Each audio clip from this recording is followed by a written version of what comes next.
I'm joined now by national security expert, deputy to the U.S. ambassador to the UN, and spokesperson for the State Department under President Obama, Ned Price. Ned, thank you so much for joining me. Brian, thanks for having me. So I'm going to throw to a clip of what we just heard from Pete Hegseth today about a brand new announcement about the Qataris building a military base on U.S. soil. No one other than President Trump could have achieved the peace that what we believe will be a lasting peace in Gaza. And Qatar played a substantial role from the beginning, working with our folks to ensure that came about. So I want to thank you for that historic piece. We look forward to joining the president as that gets, it's already been delivered, but as that's formally signed as well. And I'm also proud that today we're signing a letter of acceptance to build a Qatari Emiri Air Force facility at the Mountain Home Air Base in Idaho. The location will be host a contingent of Qatari F-15s and pilots to enhance our combined training, increase lethality, interoperability. It's just another example of our partnership. And I hope you know, Your Excellency, that you can count on us. So, Ned, first and foremost, given the fact that we will see the Qataris build a military base on U.S. soil, according to Pete Hegseth's announcement and Donald Trump's assumed agreement with the Qataris, can you speak about the national security implications for Americans? Well, look, of course, whenever you have a foreign military operating in the United States, and worse yet, in close proximity to U.S. military assets, as would be the case here, there's going to be a risk. There's going to be a physical security risk. There's going to be a counterintelligence risk as well. And so it's far from clear to me, given that this was rolled out without much ceremony today, without seeming much preparation by the Secretary of Defense, without much explanation added to it, that this administration has thought through any of that. And if we need to train, if we need to work with the Qataris on an interoperable basis, we have an airbase in Qatar. We have U.S. military assets in Qatar, where, by the way, Qatar military assets sit permanently. So if these two elements need to work together day in, day out, it would seem natural to do that in Qatar, much less natural to do that in Idaho, with the attendant risks that you've just alluded to.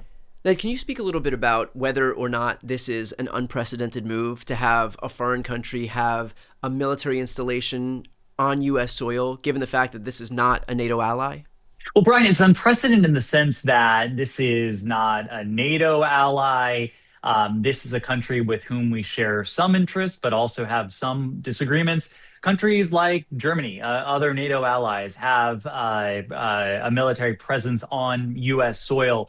But those are countries with whom we work together every single day, where there are mutual defense treaties ratified by the U.S. Senate. These are relationships that extend back decades.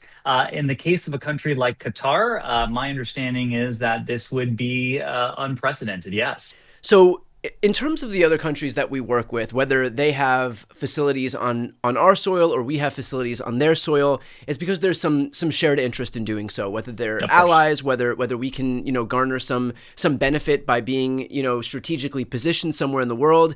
Is there any benefit that the U.S. would derive by virtue of allowing the Qataris to build a facility on U.S. soil? Like, this is not a big country. It's not a country that offers the United States any security guarantees. And so what would the benefit from the U.S.'s perspective be of allowing the Qataris to have all the protections that come with having a facility on mainland U.S. soil? If the United States and armed forces and Qatari armed forces wanted to work together, we could do so in Qatar, in a location that would be much more convenient for our Qatari partners. The idea that Qatari airplanes, Qatari assets would need to come to Idaho, of all places, to allow our forces to train together and to work together, it's belied by the fact that we do that every single day at Al Udeid Air Base in Qatar. And so to your question, does it benefit U.S. policy, U.S. national security? It's hard to see how that would have an additive benefit. But I will say this, and this wasn't your question, but this is the real point. It certainly does advantage someone. I'm not sure that it's the United States. And I say that because the Qataris have gone out of their way to curry favor with President Trump, with his family, with his orbit. The fact that Trump corporations are building a golf course in Qatar, Jared Kushner, President Trump's son-in-law and sometimes Middle East negotiator, is in a multi-$100 million deal with several Gulf governments, including the government of Qatar. Steve Witkoff and his family company are deeply in bed with the Qataris in terms of their business interests. A number of officials in the Trump cabinet and broader government, to include the Attorney General and the FBI director, lobbied on behalf of the state of Qatar. And so I say that to emphasize that the Qataris have really gone out of their way to bring this administration into its orbit. But I left off two important things, probably the two most important things. In the spring, Qatar offered Trump so-called Air Force One, this $400 million 747, which they called a gift. Look, I learned this lesson in fifth grade from my science teacher of all people. There's no such thing as a free lunch. There is no such thing as a free Air Force One. And the question was always, what is Qatar going to get in return for this?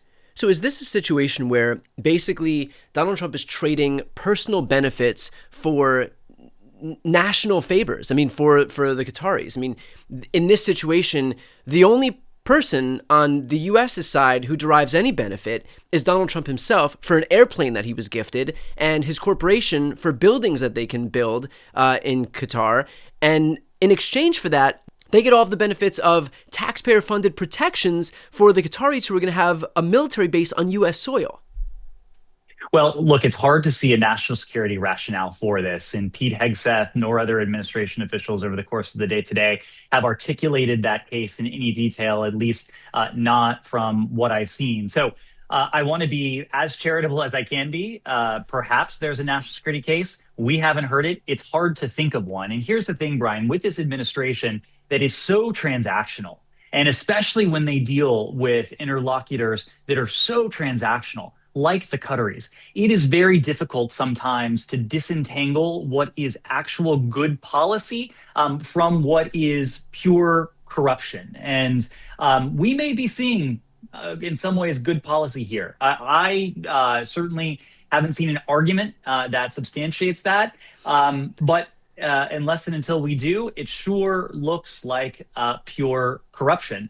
And Brian, I think in the same conversation, we need to add the fact that, yes, they're getting this military installation, these assets in the United States, but it also comes on the heels of something else the Trump administration did. They rolled out an executive order that essentially guarantees that the United States will come to the defense of Qatar if Qatar comes under armed attack from a third party. Now, of course, the United States has these agreements with other countries in the form of treaties. These are documents that are ratified by the U.S. Senate that receive the advice and consent of the U.S. Senate in the form of the NATO treaty. This was done by executive fiat. Yeah. The president signed his name on a piece of paper and essentially committed the United States of America indefinitely until this was withdrawn to come to the defense of the Qatari government. That too, Brian, is pretty extraordinary. And so does that just basically mean that in the event that Qatar would be attacked, that Trump would commit U.S. troops or American lives to be lost in defense of a foreign country that isn't even part of NATO, Qatar? It commits the United States to standing with Qatar and to helping with their defense. How that actually plays out, it doesn't actually stipulate, but it certainly leaves the door open that if there is an armed attack against Qatar, the United States will send military assets to defend them. And Brian, the irony of all this is that there was a recent armed attack on Qatar, and it was by the Israeli government. So is the Trump administration now saying that if the government of Israel once again goes after Hamas targets or other potential targets in Qatar, that the United States is going to send its assets to Qatar to protect against Israeli attacks, or to, in some ways, retaliate against an Israeli attack against Qatar? This just leads us down a very strange, very windy road, and a road that we need not be on, because none of this is in the best national interest of the United States, even if it is in the best personal interest of Donald Trump. Are they a trustworthy ally? I mean, I know that we have our longstanding alliances with other NATO countries. It feels like they are a new ally in that they are very intertwined with Donald Trump's personal finances and his personal business. But would you look at at Qatar, for example, and feel confident in saying that not only are they a firm enough ally, but one to have a military installation right here on U.S. soil? Well, look, the Qataris are an important partner, and we've worked together with Qatar on a number of things, from bringing the conflict between Israel and Hamas to a close, to Afghanistan, and to other issues closer to home in the Middle East. But it is never the case that our interests are perfectly aligned with any other country, and that's certainly the case with Qatar.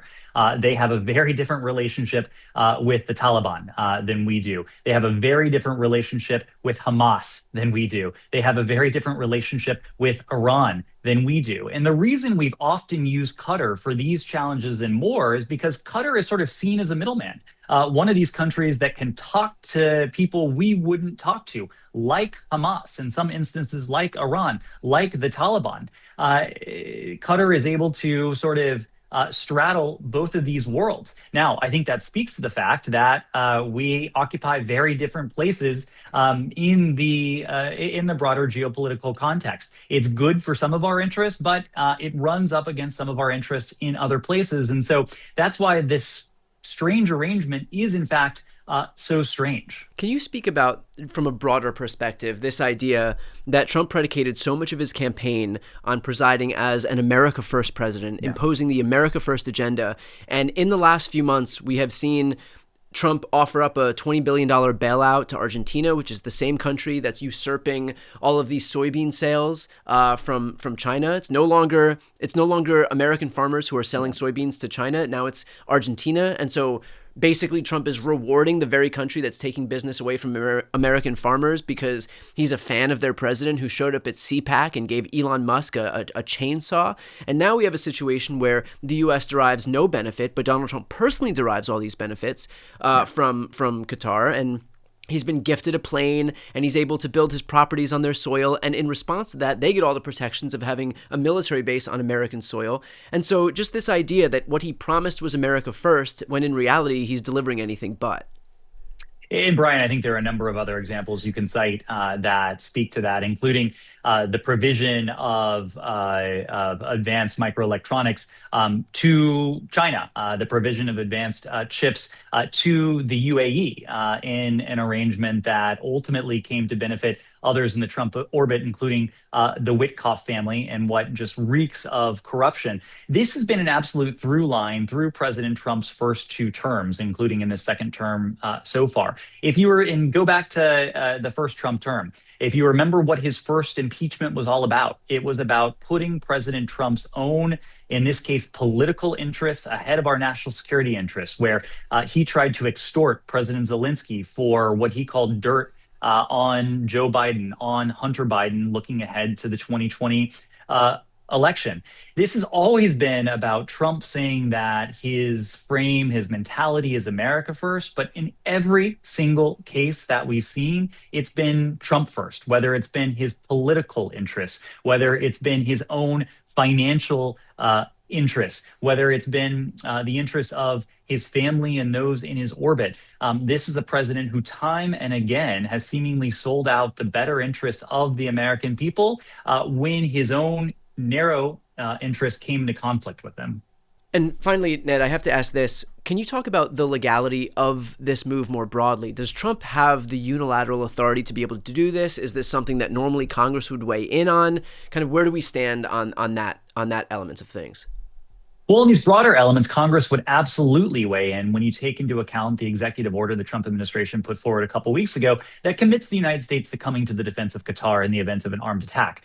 That should be a treaty, a mutual defense treaty. In this case, it's not exactly mutual because it's just the United States committing to protect Qatar and not the other way around. But in any case, that is the kind of thing that the Senate in other cases absolutely should and would have weighed in on. But President Trump signed this into an executive order with nothing other than the pen and his authority as president. When it comes to allowing the Qataris to bring some of their military assets to the United States to coexist with U.S. forces on this base in Idaho. That is something that the president, by all intents and purposes, probably does have the authority to do, but it's also the kind of thing where Congress has the right and actually the responsibility and obligation to conduct oversight and to ask the tough questions. Why are we doing this? What is the purpose of this? Why is this kind of arrangement needed in Idaho as opposed to something we can do at Al Udeid Air Base in Qatar? If we had a Congress that was fulfilling its obligations to the American people, the obligations that they are entrusted to conduct as a co-equal branch of government, they would be doing precisely that. But Republicans in Congress at every single turn have abdicated their obligations and responsibility. And I suspect here, too, they are going to give President Trump and his administration a free pass. Perfectly put. We'll leave it there. Ned Price, as always, thanks for the time and for the expertise. Thanks, Brian. I appreciate it.